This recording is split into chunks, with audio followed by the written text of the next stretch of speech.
ये कहानी है सन 2025 की, जहां लोग प्रोग्रेस की बजाय अनप्रोग्रेस पे होते हैं, यानी कि वो बहुत ज़्यादा बेवकूफ़ होते हैं। इस मूवी का नाम है आइडियो क्रेजी।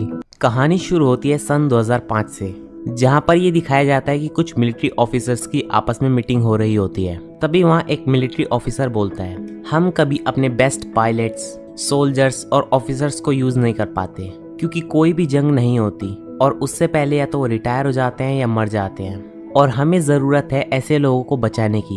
इसीलिए ये एक ह्यूमन हाइबरनेशन प्रोजेक्ट चलाना चाहते हैं, जिसमें किसी भी एक इंसान को स्लीपिंग चेम्बर्स में डालेंगे और उसकी पूरी बॉडी को फ्रीज कर देंगे, और जब भी उस इंसान की या पायलट की या सोल्जर की ज़रूरत पड़ेगी तो उसे उस स्लीपिंग चेम्बर से बाहर निकाल दिया जाएगा, और जो भी इस स्लीपिंग चेम्बर में रहेगा उसकी उम्र कभी नहीं बढ़ेगी। लेकिन अभी तक ये सिर्फ एक थ्योरी है। इनके पास सारे इक्विपमेंट्स रेडी है, लेकिन इन्हें इस एक्सपेरिमेंट को करने के लिए 2 लोगों की ज़रूरत है, जिनके ऊपर ये एक्सपेरिमेंट टेस्ट कर सकें। यहाँ पर एक सोल्जर होता है जिसका नाम होता है जो पावर्स। ये हर एक चीज़ में बिलो एवरेज होता है, यानी कि ये किसी भी चीज़ में अच्छा नहीं होता है, यानी कि पूरी आर्मी में सबसे बेकार आदमी यही है। और साथ ही साथ इसका इस दुनिया में कोई भी नहीं होता है, ना माँ बाप, ना भाई बहन, कोई भी नहीं। ये पूरी तरीके से अकेला है, और अगर एक्सपेरिमेंट करते हुए कुछ गलती भी हो जाती है या ये मर जाता है तो इनसे सवाल पूछने वाला कोई नहीं होगा। और यहाँ पर जो लाइब्रेरी में काम करता है, क्योंकि लाइब्रेरी में कोई भी किताब पढ़ने नहीं आता, और इसीलिए काम जो को दिया गया होता है। अब जो ऑफिसर उसके पास आता है और कहता है कि हम तुम्हारी जगह रिप्लेस कर रहे हैं, तुम्हारी जगह अब यहाँ पर कोई और काम करेगा, तुम्हें एक नए प्रोजेक्ट में भेजा जा रहा है। लेकिन जो कहता है कि मैं यहाँ पर ठीक हूँ, मैं 8 साल और जॉब पर काम करूंगा और उसके बाद रिटायर हो जाऊंगा, जिसके बाद मैं अपनी जिंदगी आराम से बिताऊंगा, वैसे भी मैं इस काम में अच्छा हूँ। इसके जवाब में वो ऑफिसर कहता है कि तुम्हें बैठने के अलावा आता ही क्या है, लेकिन तुम्हें अब एक नए प्रोजेक्ट में भेजा जाएगा। अब जो कहता है कि ठीक है, मैं इस काम के लिए तैयार हूँ, पर मैं यहाँ से तब जाऊंगा जब मैं नए ऑफिसर को ये सारी बातें सिखा दूंगा। अब उसको ऑफिसर कहता है कि दिन भर टीवी देखने और बैठने का काम वो खुद सीख सकता है, और वो उसे अपने साथ ले जाता है। लेकिन अब यहाँ पर इन्हें एक फीमेल की भी जरूरत है, लेकिन जो से बेकार आदमी इन्हें यहाँ पर पूरी आर्मी में नहीं मिलता। इसीलिए ये एक प्रोस्टिट्यूट को हायर करते हैं जिसका नाम रीटा होता है। लेकिन जैसे ही उसे स्लीपिंग चेम्बर में डाला जाता है वो बहुत डर जाती है, लेकिन जो कहता है कि तुम्हें डरने की कोई जरूरत नहीं है, ये बिल्कुल सुरक्षित है। रीटा उससे पूछती है कि ये बात तुम्हें कैसे पता, तो जो कहता है कि इसे अलग अलग जानवरों, कुत्ते, बिल्लियों पर टेस्ट किया जा चुका है और अब इन्हें स्लीपिंग चेम्बर में सुला दिया जाता है, और ये मिशन एक टॉप सीक्रेट मिशन होता है। और जो इस मिशन का हेड होता है उसे प्रोस्टिट्यूट और ड्रग्स के आरोप में गिरफ्तार कर लिया जाता है, और इस पूरे स्कैंडल के बाद इस जगह को बुलडोजर से गिरा दिया जाता है। लेकिन जो और रीटा अभी भी जमीन के अंदर उन चैम्बर्स में हैं, और अब ये कई फीट मलबे में दब चुके हैं, लेकिन किसी का इस बात पर ध्यान नहीं जाता, और धीरे धीरे सब लोग इस प्रोजेक्ट को भूल जाते हैं। अब धीरे धीरे वक्त बीतता है, और वक्त बीतने के साथ इंसान अपनी इंटेलिजेंस खोते चले जाते हैं। कुछ लोगों का ये मानना होता है कि साइंटिस्ट इसके लिए कुछ करेंगे, लेकिन इंसान बाल बढ़ाने और अपनी गलत डिजायर्स को बढ़ाने के अलावा कुछ नहीं करते, और वो इंसान के मानसिक विकास पर ध्यान ही नहीं देते, और अगले 500 सालों में इंसान पूरी तरीके से मूर्ख बन जाता है। और वक्त आता है 2505 का, और ये वो वक्त होता है जब इंसान अपनी बेसिक प्रॉब्लम्स का सॉल्यूशन भी नहीं निकाल पाता, जो कि है गार्बेज, यानी कि कूड़ा। कूड़े के ढेरों के ढेर लगे हैं, लेकिन इंसानों के अंदर अब इतनी भी अक्ल नहीं है कि वो इन कूड़े के पहाड़ों को मैनेज कर सकें, जो कई सौ सालों से यहाँ पर इकट्ठे हो रहे हैं। और 3 मार्च 2505 को एक कूड़ा डालने वाली गाड़ी कूड़े के पहाड़ पर कूड़ा छोड़ रही होती है। तभी वहाँ ऊपर से बहुत सारा कूड़ा खिसकने लगता है, और इस कूड़े के ढेर में वो 2 स्लीपिंग चैम्बर्स भी होते हैं, जिसमें आज से 500 साल पहले रीटा और जो को सुला दिया गया था, जो अभी भी उसके अंदर हैं। और अब इनके चैम्बर्स कूड़े के साथ नीचे खिसकने लगते हैं, और जो को जो चैम्बर होता है वो एक आदमी के घर की दीवार तोड़कर उसके घर के अंदर आ जाता है। जो का स्लीपिंग चैम्बर अब खुल जाता है, और जब जो चैम्बर से बाहर निकलता है तो उसे बहुत थकान महसूस होती है, क्योंकि वो 500 साल बाद उठा है। जो वहाँ पर बैठे आदमी को कहता है, क्या हम बेस पर हैं? वो आदमी कहता है, कौन सा बेस? और अब वो जो को उठाकर घर से बाहर फेंक देता है। अब जो यहाँ पर देखता है कि एक दुकान के बाहर लिखा है बट फकर्स, और यहाँ पर अंदर बहुत सारे बच्चे होते हैं जो अपना बर्थडे सेलिब्रेट कर रहे होते हैं। और इस शॉप के ऊपर बट फकर्स इसीलिए लिखा होता है क्योंकि बच्चे बड़ों को बहुत ज़्यादा परेशान करते हैं, और इसीलिए इस शॉप का नाम जहाँ पर ये बच्चे हैं बट फकर्स रखा गया है। लेकिन जो को ये सब काफ़ी अजीब लगता है, क्योंकि जहाँ पर बच्चे हों वहाँ पर ऐसी लैंग्वेज का यूज़ कभी नहीं होता। अब जो वहाँ से आगे निकल जाता है और कुछ लोगों से बात करने की कोशिश करता है, लेकिन जो के बोलने का तरीका बहुत ज्यादा फॉर्मल होता है। लेकिन इस सदी में कोई भी अच्छे शब्दों का प्रयोग नहीं करता है। भाषा पूरी तरीके से खराब हो चुकी है। माँ बाप बहन भाई हर तरह की गाली भाषा का एक अहम हिस्सा है, और ना ही इस बात पर कोई लड़ता है कि किसी ने किसी को गाली दी, क्योंकि समाज अब इसी भाषा का इस्तेमाल करता है। अब जो को यहाँ पर लगता है कि उस मशीन की वजह से उसे हेलुसिनेशन हो रही है, इसीलिए अब वो एक हॉस्पिटल जाता है। लेकिन हॉस्पिटल में चारों तरफ गंदगी होती है, और जब जो पानी पीने के लिए टैप खोलता है तो टैप में से इलेक्ट्रोलाइट्स निकलती हैं, जो ब्रेवेंडो कंपनी का होता है। अब जो इस बात से काफी ज्यादा हैरान होता है, और वो एक आदमी से पूछता है कि मुझे पीने के लिए रेगुलर वाटर कहाँ से मिलेगा। लेकिन वो आदमी हैरानी से पूछता है पानी, और जो कहता है हाँ। वो आदमी कहता है जो टॉयलेट में होता है। जो उसे कहता है कि नहीं मुझे पीने का पानी चाहिए, और वो आदमी यहाँ से हंसता हुआ चला जाता है। लेकिन जो को कुछ भी समझ में नहीं आता है। इसके बाद जो अपने चेकअप के लिए एक दूसरे डॉक्टर के पास जाता है, जो उसे ये बताएगा कि एग्जैक्टली उसके साथ क्या हो रहा है। वो आदमी उसे लोहे की छोटी छोटी 3 रॉड्स देता है, जिस पर वायर्स लगी होती हैं, और कहता है कि एक को मुंह में डालो, एक को कान में डालो और एक को बट में डालो। जो इस तरीके से काफी हैरान होता है, लेकिन फिर भी वो एक रॉड को अपने मुंह में, एक कान में और एक हाथ में पकड़ लेता है। लेकिन तभी वो डॉक्टर कहता है कि शायद मुझसे कुछ गलती हो गई है, जो रोड तुम्हारे मुंह के अंदर है उसे अपने बट में डालो, ये बट की रोड है। और अब जो वहाँ से भाग जाता है और इलेक्ट्रोड से अपने मुंह को साफ करता है। इसके बाद जो एक डॉक्टर के पास जाता है। डॉक्टर सिगार पीते हुए उसके पास आता है, और उसके कपड़े ऐसे होते हैं जैसे कि वो सड़क छाप आदमी हो, और उसका बिहेवियर भाषा बिल्कुल कैजुअल होती है। वो डॉक्टर को कहता है कि शायद आर्मी वालों ने मुझे ड्रग्स दिए हैं, जिससे मुझे अलग अलग चीजें दिख रही हैं और महसूस हो रही हैं। आप मुझे कोई दवा देकर पहले के जैसे ठीक कर दीजिए। लेकिन डॉक्टर को उसकी कोई भी बात समझ में नहीं आती। डॉक्टर को ऐसा लगता है कि उसे कोई गहरा सदमा लगा है, और डॉक्टर उसे अब समझाता है, और उसके समझाने में समझाना कम, गालियां ज्यादा होती हैं। अब डॉक्टर उसे कहता है कि इस मशीन के अंदर अपना हाथ डालो ताकि हम तुम्हारा टैटू स्कैन कर सकें। लेकिन तभी जो वहाँ पर देखता है कि ये साल 2505 है, यानी कि 500 साल बीत चुके हैं, क्योंकि जब उसे स्लीपिंग चैम्बर में डाला गया था तो वो वक्त था 2005 का।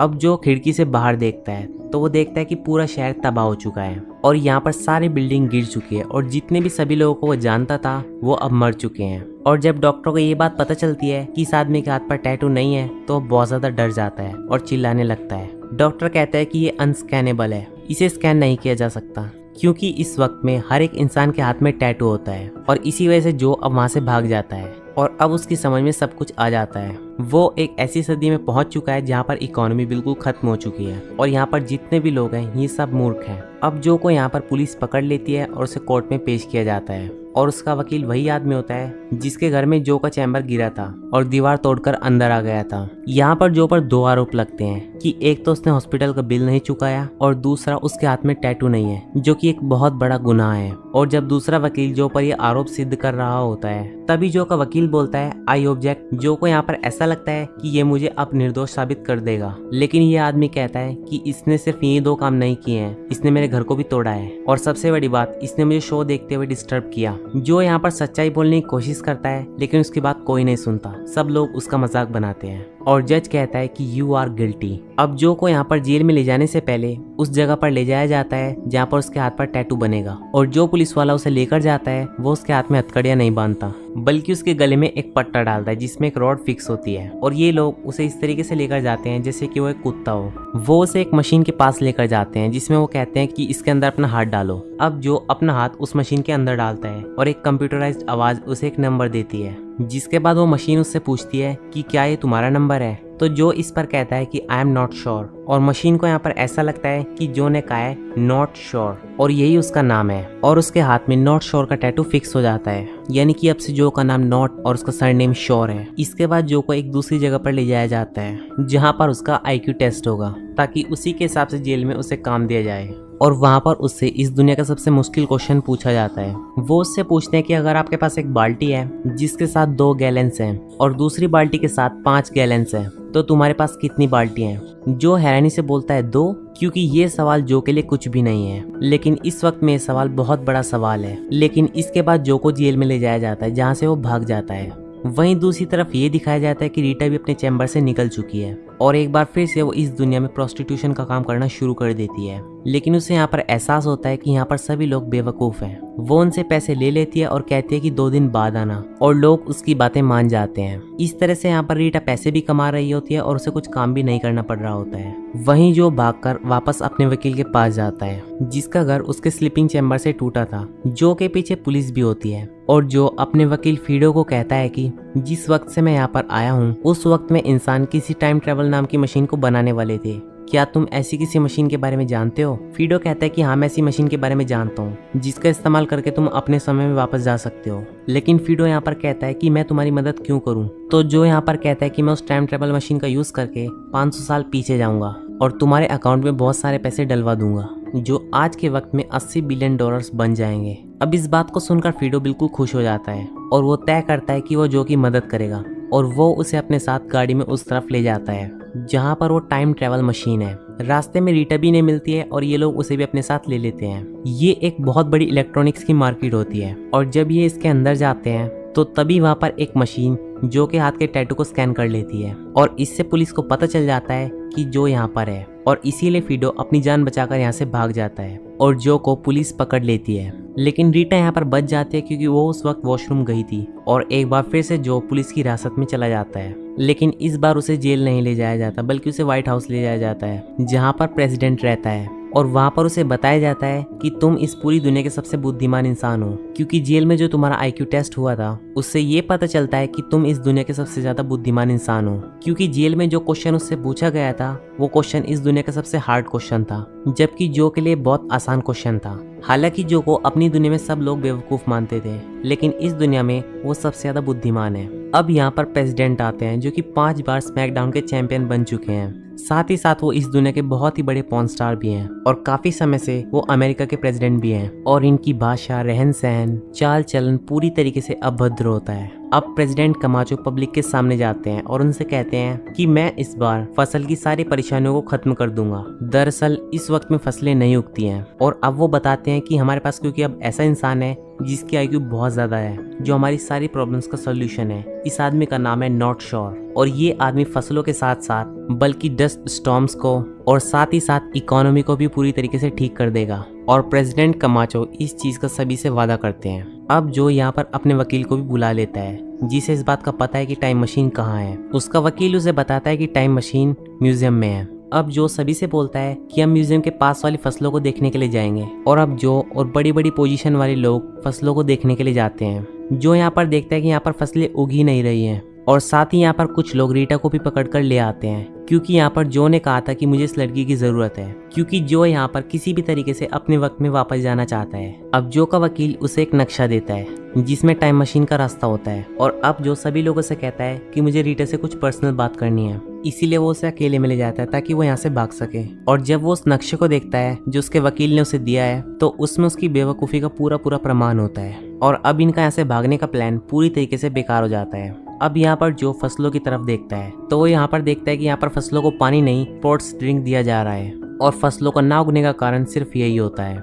लेकिन अब इस दुनिया में कोई भी पानी नहीं पीता, सभी लोग ब्रांडो कंपनी की एक ड्रिंक पीते हैं, जिसमें बच्चे, बूढ़े, जवान, यहाँ तक कि जानवर भी सिर्फ उसी ड्रिंक को पीते हैं। और ये सब शुरू हुआ 2330 से। लेकिन जो को यहाँ पर पता है कि उसे अब क्या करना है, और वो कैबिनेट के बड़े बड़े अधिकारियों को समझाता है कि हमें फसलों में पानी डालना होगा, ना कि ब्रांडो एनर्जी ड्रिंक। लेकिन सब बोलते हैं कि वाटर जो हमारे पेट से निकलता है, नहीं नहीं। यहाँ पर इन लोगों को जोई की बात बिल्कुल भी समझ में नहीं आती। ये लोग कहते हैं कि अगर टॉयलेट से फसल उगा करती तो टॉयलेट में ही ना सारी फसलें उग जाती। जो यहाँ पर इन्हें काफी सारे लॉजिक्स और पूरी तरीके से समझाने की कोशिश करता है, बट इन लोगों के कुछ भी बात समझ में नहीं आती। लेकिन तब जो एक इलॉजिकल बात करता है, वो कहता है कि मैं फसलों से बात कर सकता हूँ, और फसलों ने मुझे खुद कहा है कि हमें पानी की जरूरत है, और इस तरीके से सबको मना लेता है कि फसलों में ब्रांडो एनर्जी ड्रिंक ना डालकर पानी डाला जाए, और जिससे फसलें उगेंगी, और साथ ही साथ यहाँ पर जो धूल के तूफान चलते हैं वो भी अपने आप खत्म हो जाएंगे। और अब फसलों को पानी देना शुरू कर दिया जाता है, लेकिन कई दिन तक फसल नहीं उगती,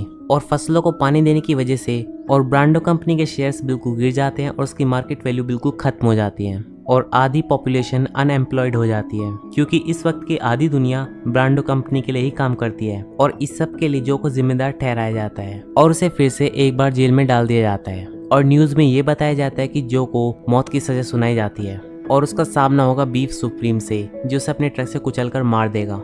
और ये होगा खुले आसमान के नीचे पूरी दुनिया के सामने। और अब जो को सजा मिलने की रात आ जाती है और जो को यहाँ पर एक छोटी सी गाड़ी दी जाती है ताकि वो उस बुलडोजर का सामना कर सके। लेकिन उसका अपोनेंट सुप्रीम एक बेवकूफ होता है और शो से पहले ही वो अपना ट्रक एक जगह ठोक देता है और मलबे के अंदर दब जाता है, जिसके बाद दो अलग ट्रक जो को मारने के लिए आते हैं। लेकिन जो उन दोनों ट्रक्स की टक्कर करवा देता है। लेकिन बीफ सुप्रीम उस मलबे के ढेर से बाहर निकलता है और अब उसके हाथ में एक मशीन है जिसमें से आग निकलती है और वो इससे जो को मारना चाहता है। वहीं दूसरी तरफ रीटा को और उसके वकील को ये बात पता चल जाती है जो ने जो फसल उगाई थी उसमें छोटे छोटे पौधे अंकुरित होना शुरू हो गए हैं। और रीटा और वो वकील उस जगह पर आ जाते हैं जहाँ पर बीफ सुप्रीम जो को मारने वाला होता है। वहाँ से जो का वकील एक कैमरामैन को उस जगह पर ले जाता है जहाँ पर जो ने फसलें उगाई थी और वो कैमरे में उस सीन को दिखा देता है जहाँ पर सभी लोग इस शो को देख रहे थे। और इससे ये पता चल जाता है कि जो ने जो फसलें बोई हैं वो बिल्कुल सही हैं। और जब वहाँ के सभी लोग इस चीज़ को देखते हैं तो वो जो को मरने से पहले बचा लेते हैं और वहाँ के प्रेसिडेंट उसे सबके सामने ले जाते हैं, जिसके बाद सभी लोग बहुत ज़्यादा खुश होते हैं क्योंकि फसलें उगना अब फिर से शुरू हो गई थी। इसीलिए अब जो की जान को कोई भी खतरा नहीं है। अब जो यहाँ पर रीटा से कहता है कि हमें टाइम ट्रेवल मशीन का यूज़ करके वापस चलना चाहिए, लेकिन रीटा वापस जाने से मना कर देती है और कहती है कि मैं इसी दुनिया में रहना चाहती हूँ क्योंकि उस वक्त में मेरे अंदर कुछ बुरी आदतें थी। मैं यहाँ पर जिंदगी की एक नई शुरुआत करना चाहती हूँ। अब जो कहता है कि ठीक है मैं यहाँ से जा रहा हूँ। लेकिन तभी अमेरिका का प्रेसिडेंट तभी वो ये अनाउंस करता है कि मैं जो को यहाँ का वाइस प्रेसिडेंट बनाना चाहता हूँ। लेकिन जो कहता है कि नहीं, मुझे अपनी दुनिया में वापस जाना होगा। लेकिन यहाँ पर जो सभी लोग हैं उन्हें जो से काफी ज्यादा उम्मीदें हैं। वो कहते हैं कि हमारी इस दुनिया में बहुत सारी प्रॉब्लम्स हैं और अगर तुम नहीं होगे तो उन्हें कौन सॉल्व करेगा। अब जो यहाँ पर कहता है कि तुम्हें अपनी प्रॉब्लम्स को खुद ही सॉल्व करना होगा।